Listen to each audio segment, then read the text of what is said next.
दोस्तों नमस्कार। मैं डॉक्टर कृपाशंकर मिश्र, गोरेगांव मुंबई से। हम, आप और सब किसी न किसी रूप से अपने अतीत के समाज से जुड़े हुए हैं।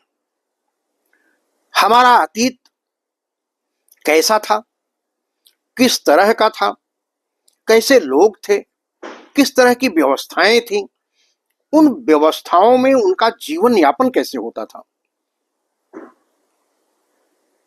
दोस्तों, सबके अपने अपने जीने के तौर तरीके हैं। व्यवसायी किसी और ढंग से जीता है, मजदूर किसी और ढंग से जीता है, सैनिक किसी और ढंग से जीता है, किसान किसी और ढंग से जीता है।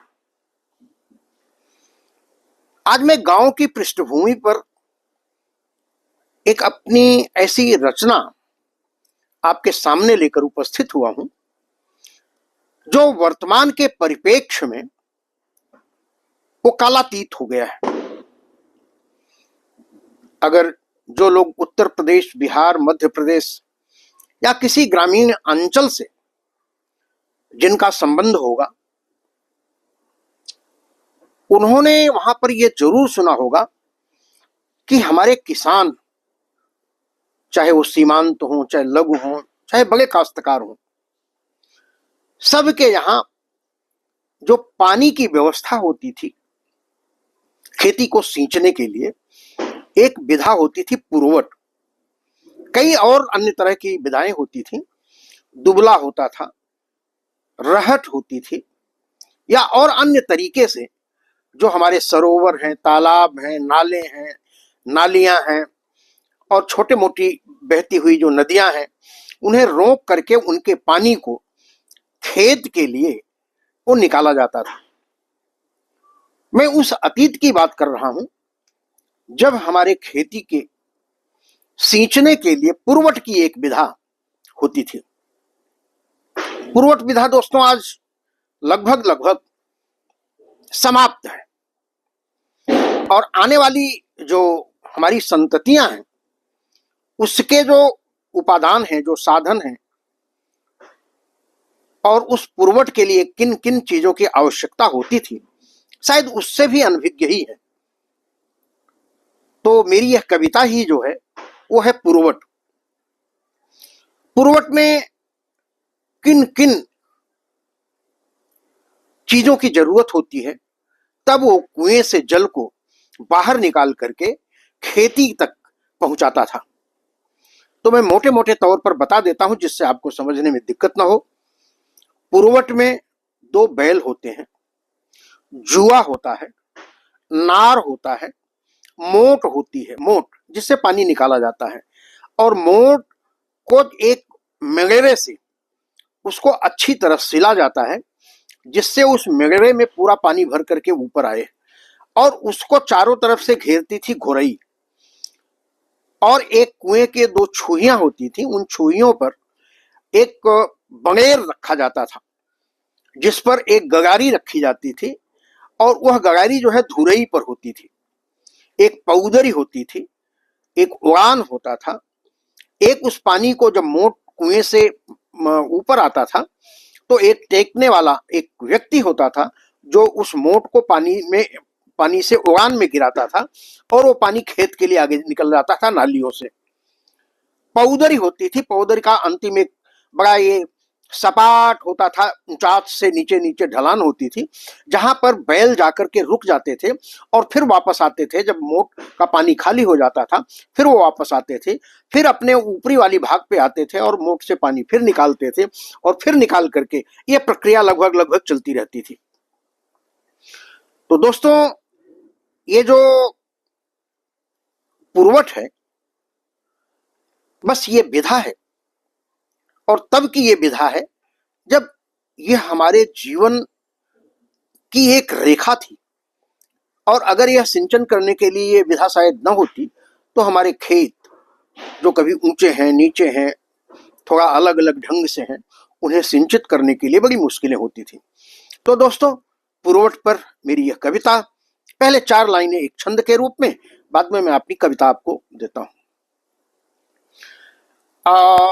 वो पुरवट की फिर से कहानी कहें, नार मोटे कुआं की निशानी कहें, अपने इतिहास अब उसको बिसरा गए, अपने इतिहास अब उसको बिसरा गए, बैल पौदरी जुआ की रवानी कहें, जब आने पे गिरता था मोटों का जल, जब आनों पे गिरता था मोटों का जल, नीर नारी का कल कल जवानी कहें,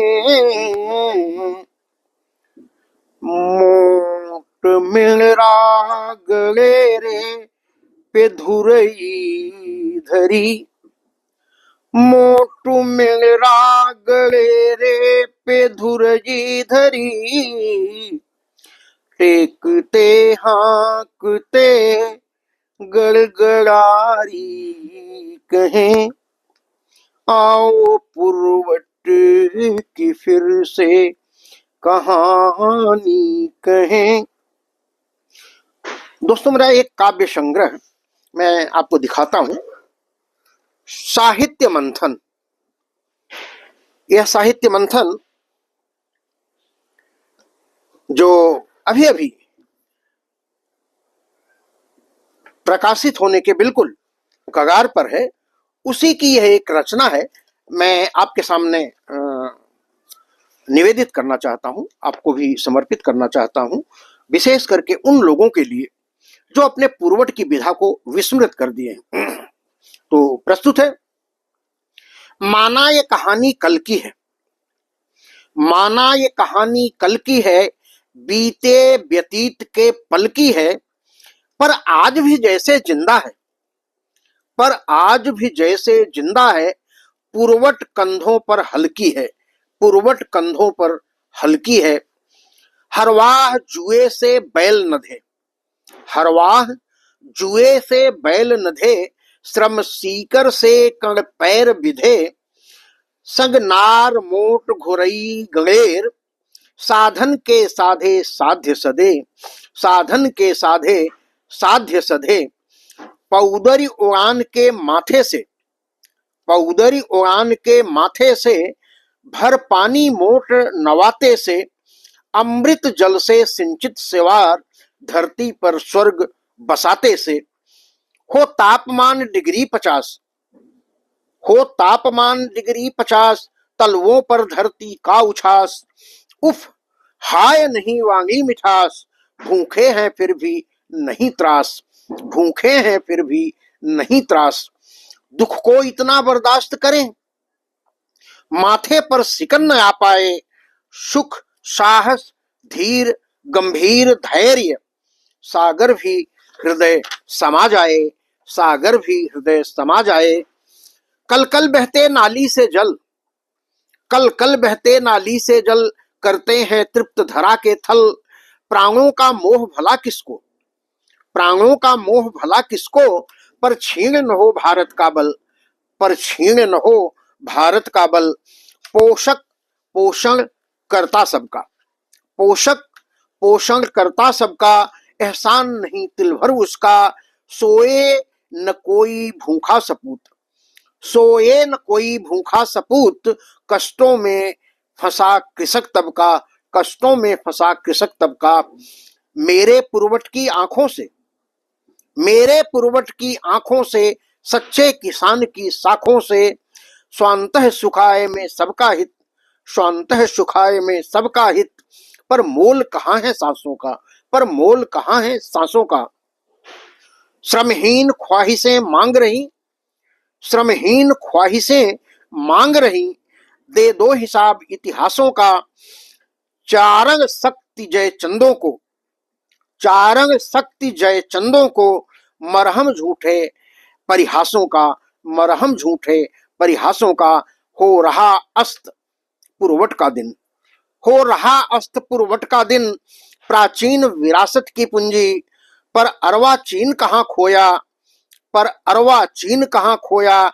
सूखे हैं ताल न जल कुंभी, सूखे हैं ताल न जल कुंभी।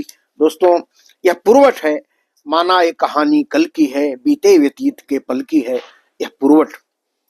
इस पुरवट पर जो जानते हैं पुरवट को, उस पर अपनी प्रतिक्रिया से जरूर हमें नवाजें। यूट्यूब चैनल साहित्य विविधा के नाम से यह चैनल है, इस पर आप इसे देख सकते हैं, सब्सक्राइब कर सकते हैं और आप अपना स्नेह और अपनी प्रतिक्रिया से हमें अवगत करा सकते हैं। तो दोस्तों, यह पुरवट आपको कैसा लगा और बीते व्यतीत का पल कैसा लगा? पुरवट आज भी जिंदा है किसी न किसी रूप में, उसका नवीनीकरण हो गया है, नूतनीकरण हो गया है। आपको कैसा लगा? जरूर आप इसे हमें संवेदित करें। इसी के साथ मैं अपनी वाणी को विराम देता हूं। जय हिंद, जय भारत, धन्यवाद।